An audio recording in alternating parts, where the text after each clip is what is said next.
नमस्कार, मेरा नाम है डॉक्टर पुरु धवन और आज इस वीडियो में हम बात करने वाले हैं पार्किंसन के मिसडायग्नोसिस के बारे में। जब किसी भी इंसान के हाथ हिलने शुरू होते हैं, ट्रेमर शुरू होता है, तो वो नेट पे सर्च करता है हैंड ट्रेमर या हाथों का कांपना और उसे सबसे पहली बीमारी जो दिखती है वो है पार्किंसन।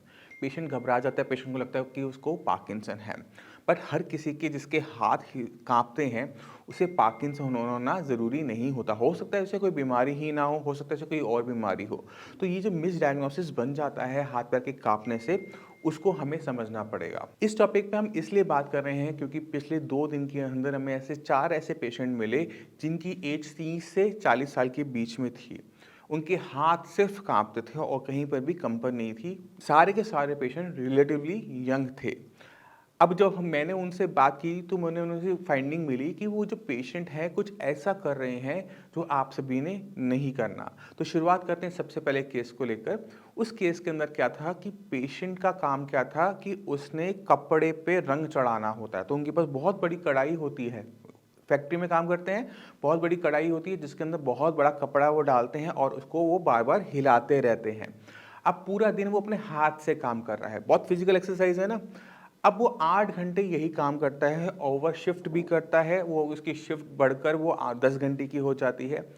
सोता कम है क्योंकि वो मुंबई के आसपास कहीं काम कर रहे थे, तो मुंबई की लाइफ इतनी फास्ट है कि लोगों को सोने का टाइम बहुत कम मिल पाता है। जब इतना वो फिजिकल वर्क कर रहा था तो क्या होता है कि मांसपेशियाँ, हाथ की जो आर्म की मांसपेशियाँ हैं वो फट जाती हैं। अब अगर आप ढंग से ना सोवो, रेस्ट ना करो, संडे ना लो, छुट्टी ना लो, तो ये मसल रिपेयर नहीं हो पाती है और आपकी जो स्ट्रेंथ है आपकी आर्म से वो कम होनी शुरू हो जाती है। रिजल्ट क्या होता है कि आपके हाथ पैर कांपना शुरू कर देते हैं। आप ताकत लगाना चाहते हो, आप काम करना चाहते हो, आपको लगता है आप बहुत यंग हो, बट आपकी मसल्स में जो ब्रेकडाउन हुआ है वो रिपेयर ना होने की वजह से आपके हाथ पैर कांपने शुरू हो जाते हैं। इसका एक छोटा सा एग्जांपल ये होता है कि स्कूल में अब तो हैंड्सअप नहीं करवाते, हमारे टाइम में तो हैंड्सअप करवा के खड़ा कर दिया करते थे। तो अगर हमारे हैंड्स थोड़े टाइम भी ऊपर रहते थे तो नीचे लाओ तो वो कांपते रहते थे। क्यों? क्योंकि वहाँ पर मसल्स ब्रेकडाउन होनी शुरू हो जाती थी। सिमिलर केस में यहाँ क्या हुआ कि जब हम लक्कड़ का बड़ा सा चप्पू चला रहे हैं, उस कपड़े पे रंग दे रहे हैं, तो भारी काम कर रहे हैं और भारी काम जब हम करते हैं तो हमारी मांसपेशियाँ फटती हैं, तो उनको रिपेयर चाहिए होती है, उनको थोड़ा सा रेस्ट चाहिए होता है। तो अगर आप कोई भारी फिजिकल काम करते हो अपने हाथों से और उसमें रिपेयर नहीं हो पा रहा तो आपको अपने हाथ में कंपन देखने को मिलेगी, क्योंकि पार्किंसन जो है वो नर्वस डिसऑर्डर है, आपके ब्रेन और आपकी नर्व से कनेक्टेड है। मगर यहाँ पर क्या है, यहाँ पर ब्रेन ठीक है, नर्व्स ठीक हैं, बट पेशेंट की बहुत ज़्यादा फिजिकल काम करने की वजह से मस्कुलर दिक्कत है। तो ऐसे पेशेंट को रेस्ट करना चाहिए, थोड़ी बहुत मसाज करवाए और ये प्रॉब्लम सॉल्व हो जाती है। हद से हद मल्टीविटामिन, किसी टाइप की मेडिसिन की ज़रूरत ऐसे केसेस में नहीं पड़ती। अब चलते हैं दूसरे केस के ऊपर। दूसरा केस क्या करता है? दूसरा केस कंप्यूटर पे बैठ के टाइपिंग करता है, डिज़ाइनर है और कितने घंटे काम करता है? वो दिन में अपनी 8 घंटे की शिफ्ट करता है और फ्रीलांसिंग करता है घर जाकर रात को 11 बजे से लेकर 2 बजे तक, 3 बजे तक, जितना उसका बस चलता है। अब हर टाइम ऐसे करने से क्या हो रहा है कि ये गर्दन हमेशा झुकी रहती है और यहाँ पर क्या क्रिएट होता है, वो है सर्वाइकल। अब आपकी सिर के और रीढ़ की हड्डी के बीच में से आपकी 2 नर्व जा रही होती है जो आपके हाथ को ऑपरेट करती है। अगर हड्डियों के बीच में गैप कम हो जाए और प्रेशर बनना शुरू हो जाए नर्व के ऊपर, तो हम क्या देखते हैं कि हाथ पैर में जो सेंसेशंस हैं वो कम होनी शुरू हो जाती है या उसमें पेन होना शुरू हो जाता है, टेडिंग पेन होता है, उंगलियों से लेकर ऊपर तक जा रहा होता है। और जब आपकी नर्व पे कंप्रेशन आ रहा होता है तो आपका हाथ हिलना शुरू हो जाता है, एक या दोनों।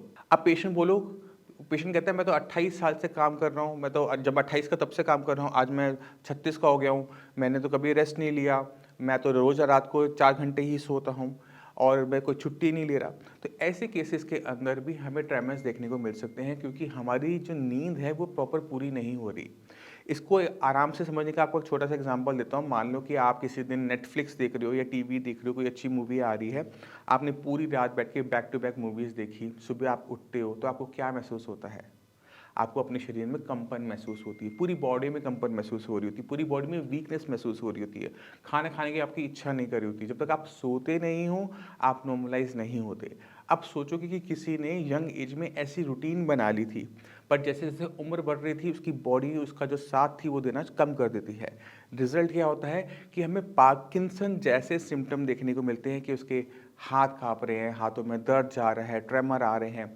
तो ये जो दिखते हैं ये पार्किंसन नहीं है, यहाँ पर किसी न किसी तरीके से बॉडी में स्ट्रेस है, चाहे वो फिज़िकल है, चाहे वो स्लीप का स्ट्रेस है।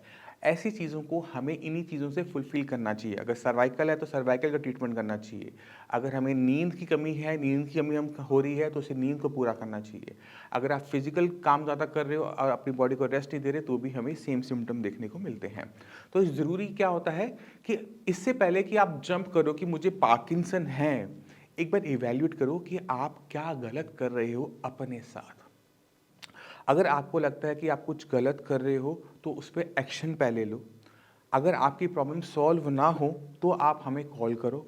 अगर लगता है कि आपसे ये सॉल्व नहीं हो रहा तो डॉक्टर्स हैं, आप उनसे बात करो। अगर आपको ट्रीटमेंट की ज़रूरत होगी तो ही ट्रीटमेंट दिया जाएगा। ये मैं आपको कह सकता हूँ। अगर आपको किसी ट्रीटमेंट की ज़रूरत नहीं है, सिर्फ़ आपको एडवाइस देके भी हम आपकी प्रॉब्लम को सॉल्व कर सकते हैं, तो मुझे बहुत खुशी होगी ये आपकी हेल्प करने में।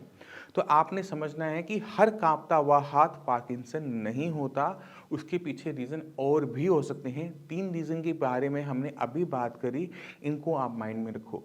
ऐसे रीज़न मुझे आगे और मिलते रहेंगे और वो वैसे तो इन्फॉर्मेशन मैं आपके सामने लेकर आता रहूँगा।